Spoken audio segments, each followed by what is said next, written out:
What is gentle parenting? Have you been wondering? People have been talking about this new movement in parenting for a number of years now. In this video, I'd like to discuss what is gentle parenting and then also discuss, does it really work? What are the outcomes you're looking for? Are you going to find those outcomes in gentle parenting? Let's discuss that.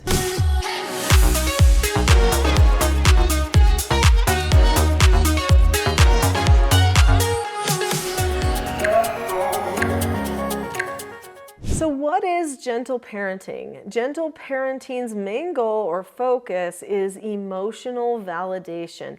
It's a type of parenting where the parent is super focused on connection and relationship with the child, which sounds really good. They also want to help the child solve their problems, which sounds really good. They want to figure out what needs the child has. That sounds really good.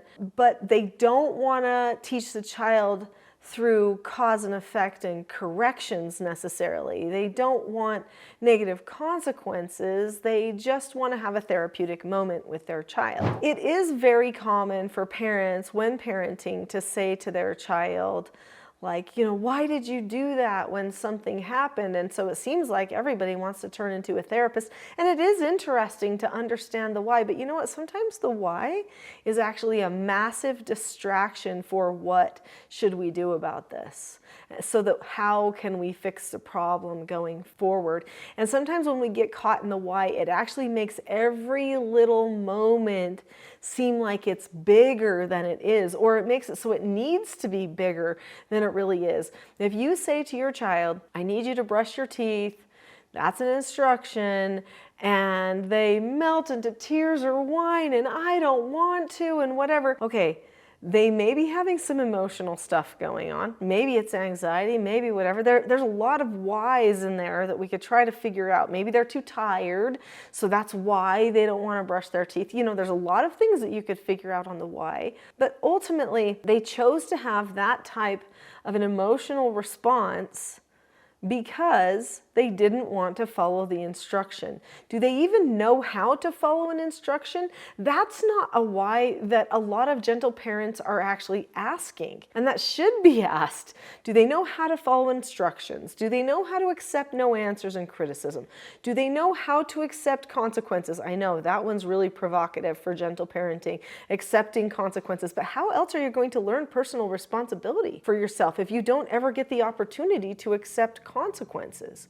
It's part of the learning process for every human, accepting consequences. And then are they going to learn how to disagree appropriately? These could actually be the reasons why that they're having so many problems. What if they knew the 4 steps to accepting a no answer or criticism, which are to look at the person or the situation, keep a calm face, voice, and body, say, okay, that happened, or ask to disagree appropriately, and then drop the subject? What if they knew those already? Then if you said, well, why are you having such a hard time right now when you're brushing your teeth? Well, because I'm not keeping a calm face, voice, and body, or I'm not dropping the subject about something. But what if they knew they could drop the subject? What if they knew they could control keeping a calm face, voice, and body? They can.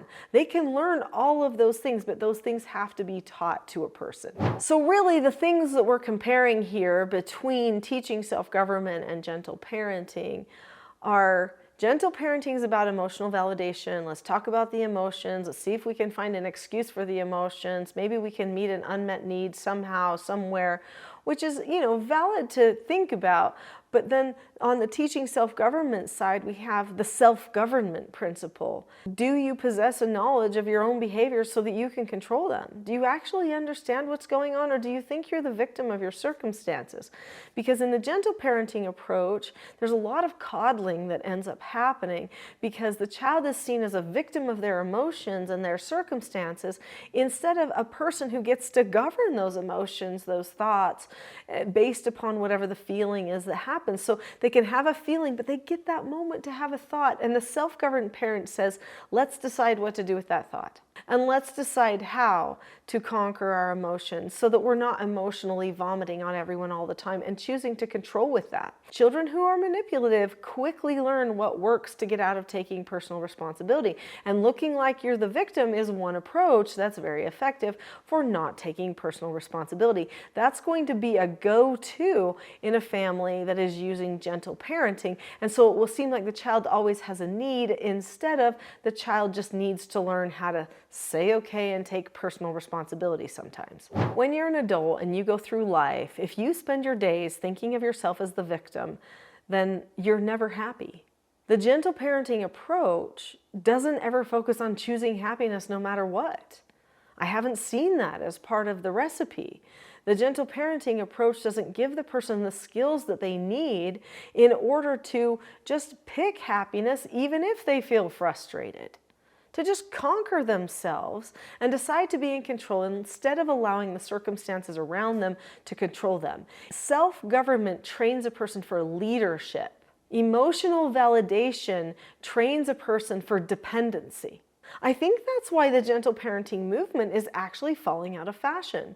It was a really big trend for a while. There's a lot of people who are really questioning it now because they're seeing, wait, we've got all these emotionally wild people, these children who don't listen to their parents. We've now created a generation of young people who think that their life is about how they feel. That message has come through really strongly. And if you don't act like you care enough about how somebody feels, if you say, well, what can we do about that? How can we fix it? You could be seen as uncaring when in reality, you're the one who's trying to empower the person forward. Teaching self-government is about empowerment. It's about moving forward. And the gentle parenting approach is more about finding who's to blame and that you're the victim and disempowerment. And that's a really rough pattern to put on your society. In fact, it's going to create a lot of tension in society because then we'll spend our times on witch hunts looking for who's at fault instead of just saying, well, nobody's perfect and we need to learn how to deal with people's imperfections and we got to move on. Or life isn't perfect. You don't always get chocolate milk. Sometimes you got to have regular milk or water, and that's just how it goes. Those are just the no answers of life. We've got to learn how to cope. Let's just discuss one concept in relation to gentle parenting versus teaching self-government, and that's the concept of calmness. In gentle parenting, calmness, or saying, hey, you need to be calm, let's focus on being calm, would be considered to be intolerant, condescending, unkind. But yet every parent's wondering how to be calm nowadays, so that's kind of funny. It is a skill that you have to learn. It's one of those lifelong skills that helps you in all of your relationships and any hardship that you ever face. So in the gentle parenting approach, calmness is something that happens to you when everything around you is working properly. In fact, you're not expected to have calmness because then it could seem like you're not being authentic enough to who you really are. That's rough because that puts pressure on a child to actually be emotional in order to communicate. It teaches a child that the way to communicate is through emotion. Sure, we can communicate with emotion, but the most effective form of communication is by using the prefrontal cortex. All of the neuroscience proves that. It's so funny that gentle parenting was one of those things that was born out of Daniel Goleman's emotional intelligence movement because that wasn't his intention.